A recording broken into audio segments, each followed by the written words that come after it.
Today we are talking about the meaning of suffering. Does suffering have a meaning? Does it have a purpose? If so, what is it? And Buddhism gives a popular answer to the question of suffering, saying that desire is the root of suffering, that essentially the cessation of desire is how one deals with suffering. You cease desire, cease detachment to eliminate suffering. It's a little more complicated than that, dealing with the Eightfold Path, etc. But Buddhism gives an answer somewhere along those lines. Now, Hyperianism gives a completely different answer to what suffering is, why it exists, and what we can do about it. Because that's the thing. We want to know, does suffering have a purpose, or is it just something we need to avoid? Seems strange, right? Why would it exist if it doesn't have some sort of purpose? So that's what we're going to be looking at today, and particularly we're going to be looking at the thoughts of the philosophers Schopenhauer and Nietzsche. And the reason why we're going to be looking at the thoughts of the philosophers Schopenhauer and Nietzsche is that Schopenhauer took a view that's very close to Buddhism, and Nietzsche took a view that's much more similar to Hyperianism.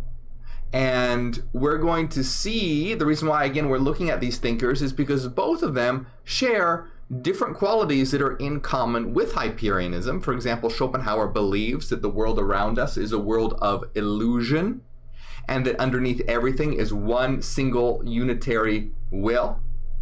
And whereas Nietzsche believes that this world is the representation of will to power, a constant maximization of power. And we're going to see how this ties into Hyperianism, and importantly, for today's topic, how it ties into suffering, because both Schopenhauer and Nietzsche had something to say about how to deal with suffering, but in extremely different ways. And once again, we're going to see how this ties into what we talk about, becoming God, actualizing ourselves, and understanding that this world is an illusion. It's going to be a really good one. I hope you guys enjoy it. By the way, we just hit 200,000 subscribers on YouTube.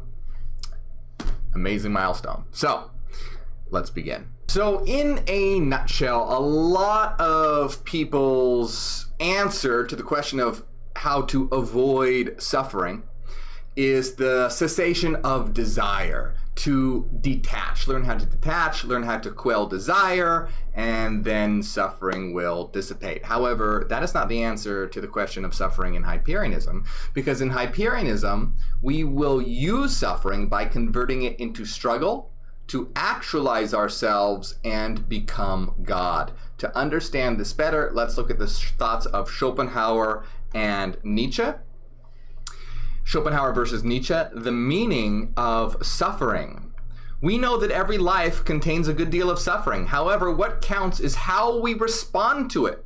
Schopenhauer recommends a limiting of desire and resignation from life, while Nietzsche recommends an artistic response to the tragedy of life and embracing of the suffering it entails.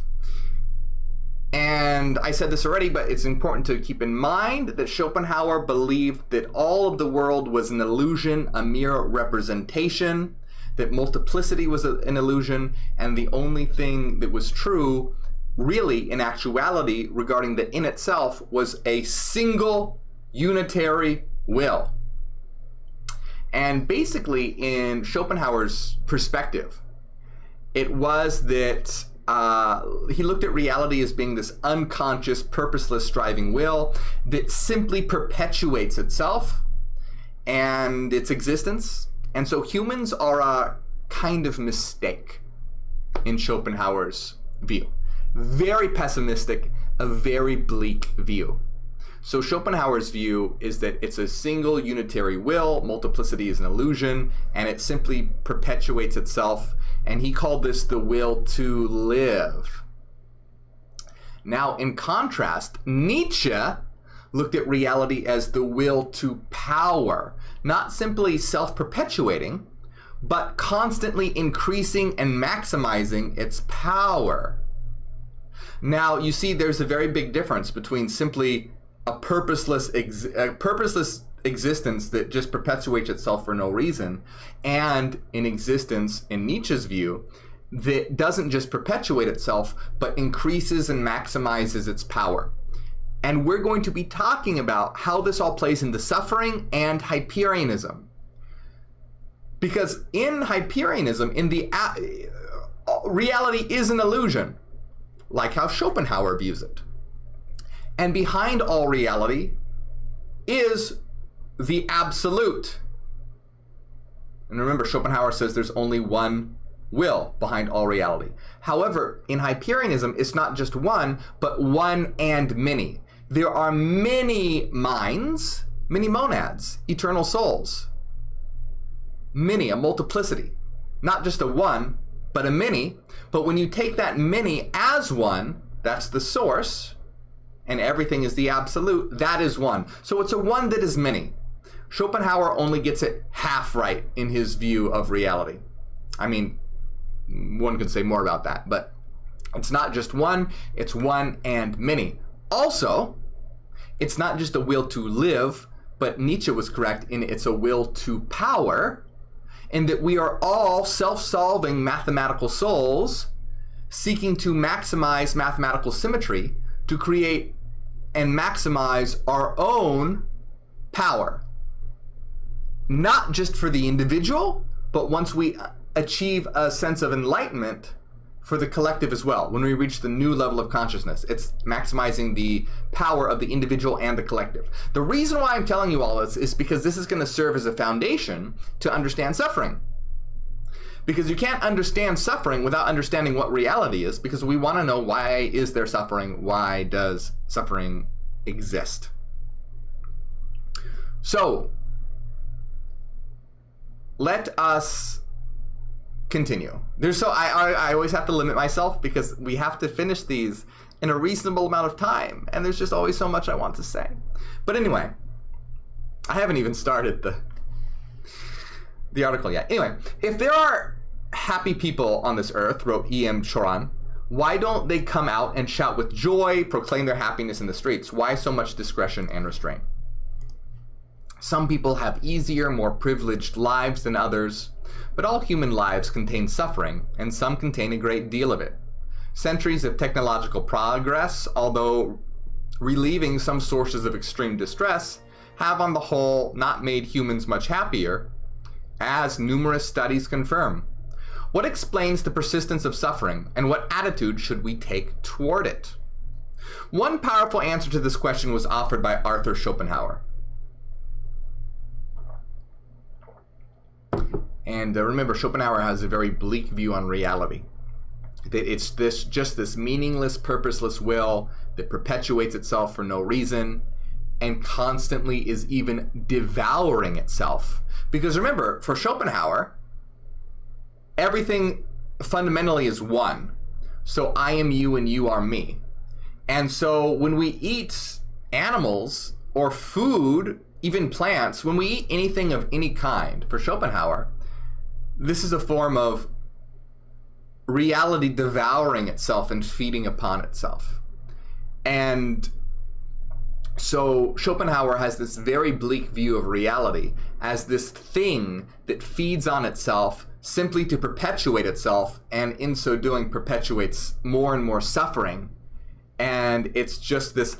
Schopenhauer was a very grumpy old man. I don't know if he actually was, but that's the view I get. He was not a very happy guy. He was very, very pessimistic. Hey, look, I don't know the guy. I know his philosophy. I don't know if that's true, but that's sort of the caricature I get of him. His philosophy is very bleak. His philosophy is very pessimistic. But what does he have to say about suffering? He obviously sees that reality is filled with suffering. So one powerful answer to this question was offered by Schopenhauer. Life, he famously wrote, is a business that does not cover the costs. Human desire, he thought, would always outstrip the world's potential to satisfy those desires, leaving each individual in a kind of permanent deficit. Now, writing a generation later, Friedrich Nietzsche, who had once considered himself Schopenhauer's disciple, offered a pointed rebuttal. Because remember, Schopenhauer sees reality as simply the will to perpetuate itself, the will to life. Nietzsche says, no, It's the will to power. It's not simply perpetuating itself, it's increasing its power.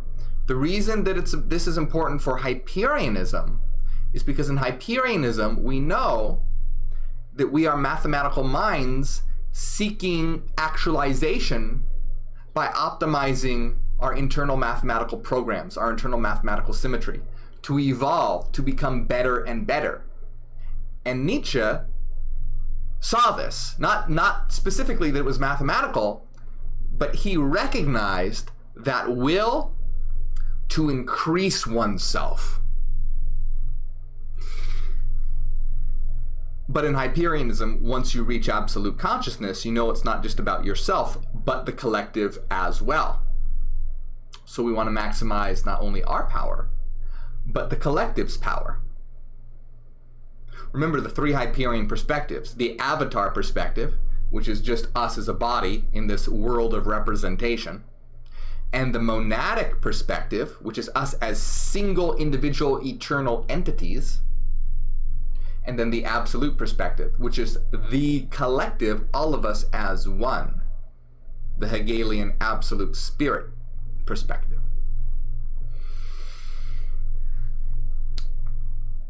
So Nietzsche, acknowledging the ubiquity of suffering, that suffering is everywhere, Nietzsche nonetheless believed that Schopenhauer had failed to respond adequately to the challenge it posed. In fact, he thought, the older philosopher had suffered a failure of nerve. Rather than toting up pleasures and pains like some kind of accountant, Nietzsche thought that our confrontation with suffering could be the key to a different kind of attitude toward life. And here's a quote: "A hammer, an instrument with which one can make oneself a new pair of wings." I love that. A confrontation of suffering could be key as a hammer and instrument with which one can make oneself a new pair of wings. And that's what I love that imagery, and that's what it's about in Hyperianism, that we see there is suffering, but what can we do is take that suffering and change our perspective and convert that suffering into struggle and use it as a means to actualize ourselves and become God. Now, there's a lot of needless suffering in this world. We want to eliminate needless suffering. For example, starving children, horrible, abuse. That's needless suffering that we want to eliminate. It doesn't need to be there. And we can create a world without that. Now, that's not to say if you faced abuse or something like that, you can use that as challenges to overcome. But as a whole, we don't need all of that excess suffering, that needless suffering like abuse and hunger and all that. That will be absolutely eliminated in New Terra, in a Hyperion new world. But struggle is what allows us to evolve into God. For example, if you want to learn something new, you have to struggle for a while. If you want to become a great painter, you struggle with learning how to paint. If you want to become, a great musician, you struggle with learning to play guitar. If you want to have any kind of achievement, there's going to be some amount of struggle with that. And some people may look at that as suffering. That's a kind of suffering, but we convert it into struggle, which allows us to express and actualize ourselves. And so struggle is a good thing. It is a hammer and a tool to allow ourselves to construct a pair of wings, to allow us to fly, heights, reaching new heights. That's the metaphor there. And so like a block of stone that begins to hammer at itself, imagine a black block of stone taking a hammer and chisel and chiseling at itself. That's painful. But when one understands that you're doing it to create a beautiful statue, a beautiful new form of yourself, you can take joy in that pain and struggle and find joy in it, knowing that you are becoming yourself and creating yourself. It's just like when you play a video game. It's kind of frustrating. It's a struggle at times. It's kind of painful in that it's frustrating, but you're leveling up. You're reaching the next level, and you enjoy it. You gain fun. It's enjoyable when you have the perspective that it's a game. And guess what? That's what this reality is. It's a game where we can create a multiplayer game that we're all here playing together, and we can create ourselves and interact with each other. And we don't have to suffer in the suffering, but convert suffering into struggle to use as a tool to create ourselves, reach the next level, and achieve apotheosis in godhood. And that being said, once again, keep in mind, there's a lot of needless suffering in this world that will absolutely be eliminated. But life's a game, and we can have fun, and we require that struggle to level up. Obstacles to be overcome. Nietzsche is famous for the quote, "What doesn't kill me makes me stronger." I'm sure you've heard that. Everyone's heard that. But that's a quote by Friedrich Nietzsche.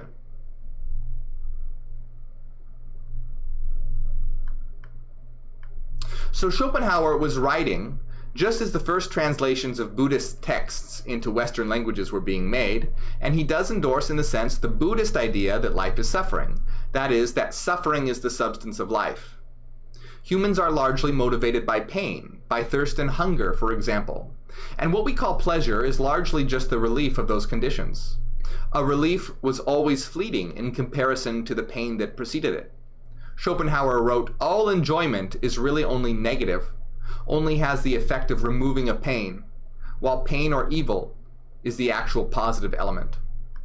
You see, Schopenhauer had a very pessimistic view, whereas Nietzsche looked at suffering as obstacles to overcome to better oneself. Schopenhauer looked at it as just a wholly negative thing, a thing to be avoided, a thing to detach from, a thing to pull away and negate oneself. You see, where Nietzsche was about maximizing oneself and beating the game, Schopenhauer was just like, I don't even want to play. I don't want to play the game. A very, very pessimistic view. So,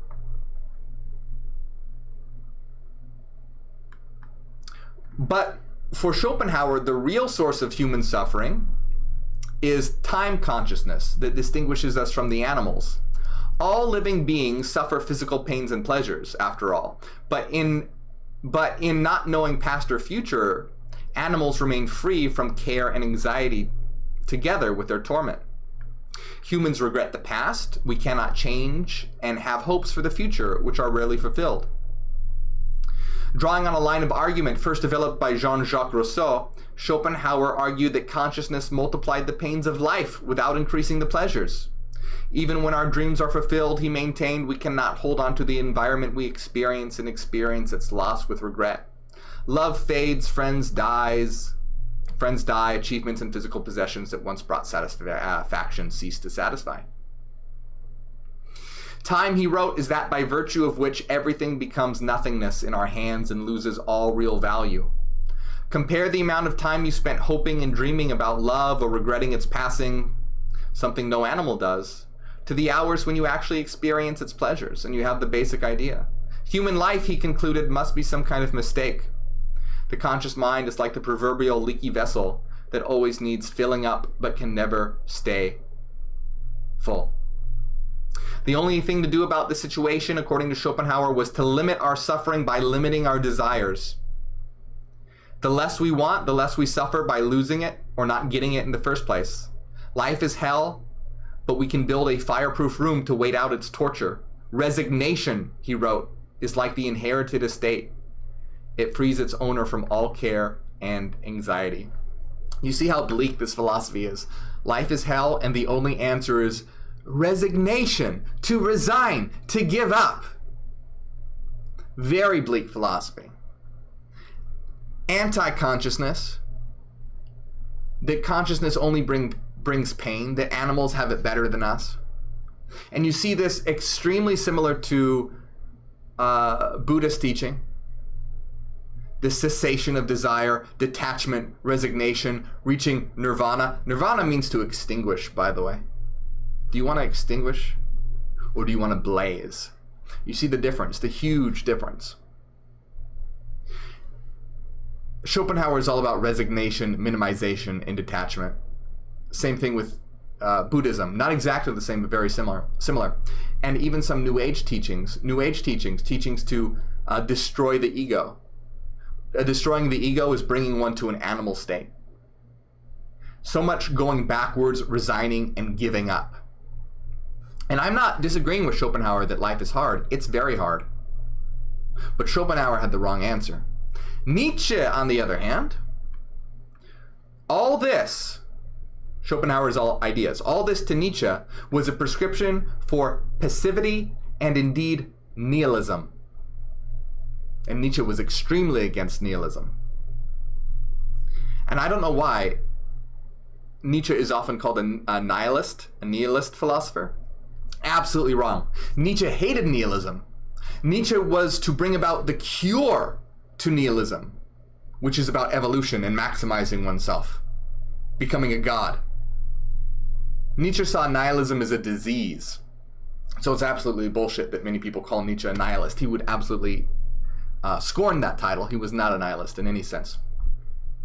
So Nietzsche blames Schopenhauer and his disciples for German culture's late 19th century descent into self-pity. Nietzsche did not deny that human life was full of suffering, and he even endorsed Schopenhauer's description of its origins, accepting the theory that with consciousness of time, human beings face an existential landscape with more pain than pleasure. But the fireproof room of resignation that Schopenhauer suggested was to Nietzsche a fool's errand. It meant a life that was no life at all. It's a game that's never played. It's you loading up the game but being like, and your character just sits there and does nothing. That's Schopenhauer's philosophy. Nietzsche says, no, go out there, fight the dragons, level up. Yeah, when you fight the dragons, you might get burned, but you're going to become stronger for it once you overcome that dragon.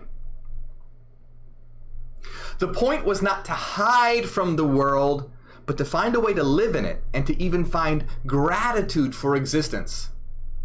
And Nietzsche thought there was a path to this gratitude despite the pains of existence. How? Nietzsche took his cue from Greek tragedy and other kinds of tragic modern art, like stories of Dostoevsky, and he gratefully discovered one day in a bookshop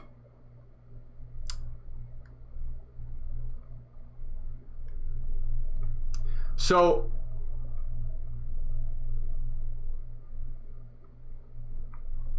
for Nietzsche, all our joys are entwined with our suffering in a deeper way.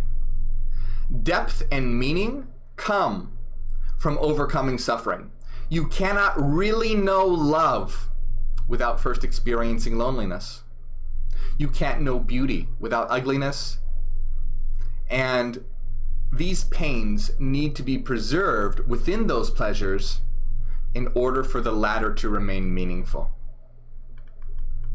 Where Schopenhauer wants to hide from the time-bound character of existence, Nietzsche suggests we embrace the joy of becoming, which means taking the narrative quality of life as a feature, not a bug. See the game as a game, not a virus to be deleted. Suffering and death are the fate of every human, but unlike animals, we have an opportunity to make something of that experience that no animal could have.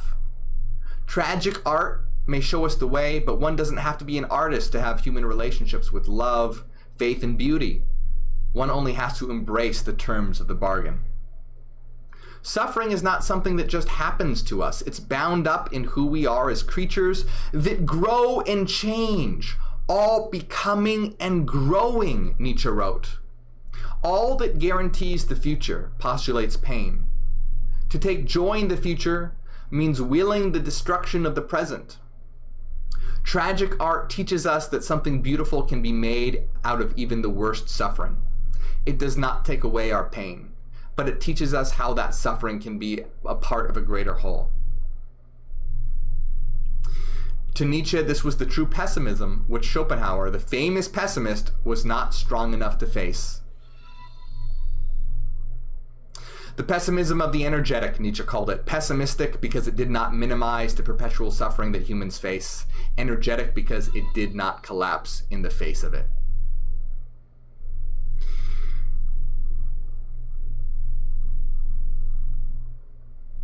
Cervantes' contemporaries, he insisted, were right to take life as a comedy.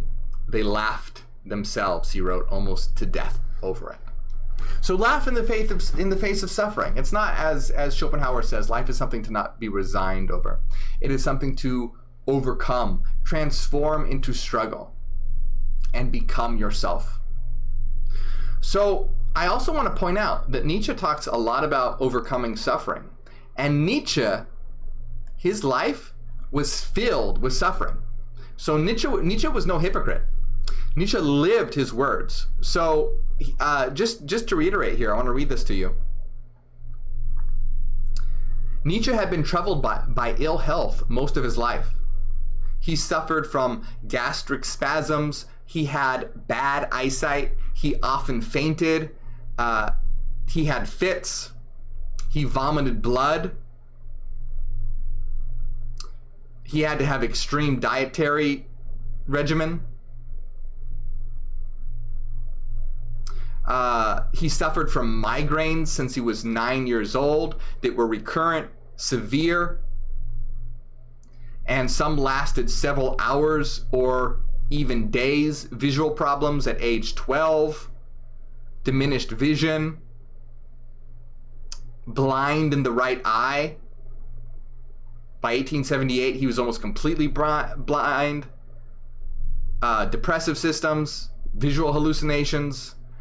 So, there were times for Nietzsche where even writing his philosophy was extremely filled with suffering because he had intense migraines and terrible eyesight. Yet he, through migraines and bad eyesight, suffered through that, struggled through it, and created a brilliant philosophy of overcoming. So remember, the challenges and the hardships that you face, you don't have to suffer. You can convert that suffer into struggle by using it as fuel to transform yourself. And to even get a better understanding of this, there's this quote here by Schopenhauer. Okay, so now this quote is by Schopenhauer, the pessimist, recounting how a traveler saw an immense field entirely covered with skeletons, and he thought that it was a battlefield. However, it wasn't. They were nothing but skeletons of large turtles, 5 feet long, 3 feet abroad, and of equal height. These turtles come this way from the sea in order to lay their eggs. But they are then seized by wild dogs, and with their united strength, these dogs lay them on their backs, tear open their lower armor, the small scales of the belly, and devour them alive. But then a tiger often pounces on the dogs and kills the dogs. Now, all this misery is repeated thousands and thousands of times, year in, year out. And Schopenhauer says, for this then, why are these turtles born? For what offense must they suffer through this agony? What is the point of this whole scene of horror? The only answer is that the will to live thus objectifies itself. So basically what Schopenhauer sees is the will to, the reality is just the will to live. That's it. And it just perpetuates itself needlessly. Human life is a mistake and we should just resign and give up. And he's talking about this story. He sees this, he's imagining the story of these turtles that are just perpetuating this existence through laying eggs, but then they're just devoured by dogs, and then the dogs are devoured by tigers. And Schopenhauer's like, look, this is bleak, this is torturous, this is suffering, this is just a meaningless will to live with nothing other than perpetuating. But guess what Nietzsche would do? Nietzsche would look at this, and this doesn't sound positive at first, but just go with me for a minute. Nietzsche would look at this and not just see a will to live, but Nietzsche would see a will to power. He would see the power play going on, the power dynamic of the wolf conquering the turtle, but then the tiger conquering the wolf. So you see how Schopenhauer looks at this scene and sees nothing but suffering and a will to perpetuate existence meaninglessly. Nietzsche looks at the same scene, or would look at the same scene, and see suffering as well, but he wouldn't see mindless self-perpetuation. He would see the power dynamic, recognizing the turtle overtaken by the dogs, overtaken by the tiger. He would see a will to power. He would see the power dynamic. Now, yes, in the savage world of the animals, that power dynamic takes place in death. Life is will to power, but it's only will to power as expressed through mathematics, because we are evolving mathematical entities. Now look at the world around you. That power dynamic is still being played. Will to power, people seeking more and more power, and death occurs. Billionaires are going to space instead of helping end world hunger. Wars through certain countries are started to assert dominance. This is all the will to, not simply a will to live, but a will to power, constantly fighting for power. And that is true. However, through reaching a new level of consciousness, we realize from the absolute perspective that it's not just about individual power, it's about collective power. So we don't want to go to wars just to assert dominance. We don't want to go to space and fuck everyone starving. No, because we are all in this together. That's what attaining the absolute perspective realizes. We are all individuals, but we are also one at the same time. And so from that perspective, I am you and you are me. We do have individual separate existence, but we also exist within an interconnected neural network, so to speak, where we are one mind. And thus for me to harm another would be to harm ourselves. So we can still, the will to power still exists in our collective mathematical organization and maximization, but we are applying it as a collective, as one. So we eliminate, you see, we rise above animalistic consciousness of just animals eating each other, the power play there, and we rise above human self-awareness, which is just of self-interest, humans trying to get one up over each other. And we rise to the higher consciousness, the absolute consciousness of Hyperionism, where we understand that we're all in this together. We're all playing the game together, and we should all help each other. We should all help each other grow and actualize and become the best versions of ourselves we can be. We can eliminate needless suffering. We can eliminate all these horrible wars. We can eliminate everyone, starving and fighting for scraps of food, and we can have a beautiful new world where we were all learning and growing and enjoying each other and becoming the best versions of ourselves. And reaching divinity, reaching apotheosis. We don't need all this death and horror.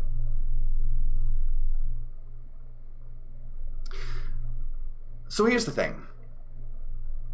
We are all on a journey to apotheosis and to becoming God, both as individuals and as a collective together.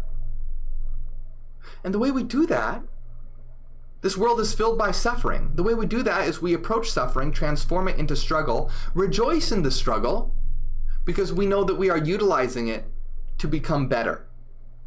So when you are in a situation, see how you can use that situation, convert it into struggle, and use it for your self-betterment, for your achievement, for leveling up, for learning new lessons, for understanding things better, for increasing your power, your actuality. Every scar that you have is a testament to something that you overcame. And you can begin to rejoice in this, just as one rejoices in the struggle when you're playing a video game. When you're playing a video game, there might be a boss battle. You might die 100 times. But that satisfaction you get when you beat that boss and you level up, right? That's what makes the game fun. That's what makes the game satisfying. Don't be like a Schopenhauer. Don't adopt a Buddhist mentality. Don't just give up and resign. Don't just extinguish nirvana. Don't just extinguish. Blaze with that burning passion. Become a fiery, blazing, burning star. All of us will. Together we'll light up this dark world.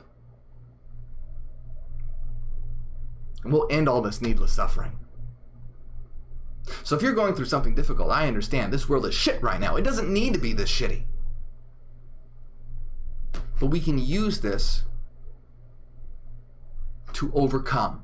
Remember Nietzsche, what doesn't kill me makes me stronger. So we don't agree with everything that Nietzsche says. But Nietzsche is much closer to a Hyperion mentality than Schopenhauer. And you can see they both had different pieces of the puzzle. Schopenhauer realized, in Schopenhauer's philosophy, you should be nice and compassionate to others, because Schopenhauer looked at this world as one will. So to be nice to others, to be compassionate towards others, is to be compassionate towards yourself. That's absolutely essential. So Schopenhauer was right about that. But life is not something to resign or give up on. We can also become the best version of ourselves and maximize ourselves, as Nietzsche said, and maximize the collective. Do you see how we're sort of incorporating this Schopenhauerian, the other is me, the unification of subject and object, while also incorporating Nietzsche's will to power by making it an individual and collective actualization, not just an individual actualization, but a collective actualization through this attainment of a higher consciousness and absolute consciousness? And I want to stress again, if you're new to Hyperionism, we are absolutely individual minds. We don't just merge into one amorphous blob that's a cosmic oneness. We are one in many at the same time. We are many minds that form one mind as a neural network forms one network. And we can operate in harmony and unison. So it's a synthesis of these ideas. You see how Hyperionism takes all these disparate ideas and knits them together into one beautiful pattern? You see Schopenhauer was right about some things, Nietzsche was right about some things. You know, all these different philosophies, Hegel was right. We take these philosophies, we knit them together through logic and reason to create a beautiful tapestry, a beautiful whole. And understanding these how disparate ideas across many different fields, not just philosophy, but philosophy, science, art, esoterica, occultism, all these different ideas, how we can knit them together into one beautiful whole, because where everyone else just sees a piece of the prism, just sees one frequency of the prism, or just one piece of the puzzle, we see them all and how they fit together, and we put it together. And that's what it's about rising up to a new level of consciousness, and how we can live a life that is beneficial to maximizing our own individual power and the power of the world and the universe as a whole, and build a new society of the divine. Now I do have another video called talking about this. It's a lot shorter, but if you're dealing with suffering or struggle, I'll put a link. It'll pop up as a recommended video at the end of this on the replay. Highly recommend you check it out. I want to give a shout out to all our awesome supporters on Patreon, and our top supporters, Kurikumo, Neruda, Rupfu, Renaissance Fairy, Jordy, and Liam, and all our awesome top supporters. If you want to support my work, Patreon is the best way to do it. The link is right around here, and you'll be able to get access to our weekly secret live stream, lecture notes for many of my videos, and more. It's the best way to support with all the censorship and deplatforming on YouTube and Facebook and all that. So I appreciate everyone who supports on Patreon. You guys are awesome.